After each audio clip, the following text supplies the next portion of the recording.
Hello viewers and welcome to the channel. তো বন্ধুরা, আজকের আমাদের যে ভিডিও টপিক সেটি হলো যে কিভাবে আপনি আপনার হোয়াটসঅ্যাপের যে ডিপি বা যে প্রোফাইল পিকচার আছে সেটা খুব সহজেই চেঞ্জ করতে পারবেন। তো আপনি যদি একটা নতুন হোয়াটসঅ্যাপ ওপেন করে থাকেন এবং সেখানে আপনি আপনার নিজের ছবি লাগাতে চান, তো কিভাবে আপনি এই কাজটা খুব সহজেই করতে পারবেন আজ এই ভিডিওর মাধ্যমে আমরা জানবো। তো চলুন ভিডিওটি শুরু করা যাক।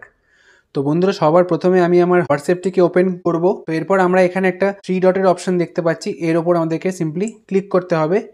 তারপর আমরা এখানে যাব, এই যে সেটিংস বলে অপশনটি রয়েছে এর ওপর। তো এরপর আপনি এখানে আপনার যে প্রোফাইল বা ডিপ যে ছবিটি রয়েছে সেটি দেখতে পাচ্ছেন, এটার ওপর আপনাদেরকে ক্লিক করতে হবে। তো ক্লিক করার পর একদম এখানে একটা ক্যামেরার অপশন দেখতে পাচ্ছেন, এটার উপর আপনাদেরকে ক্লিক করতে হবে। তো এখানে দেখুন কিছু অপশন এখানে এসছে।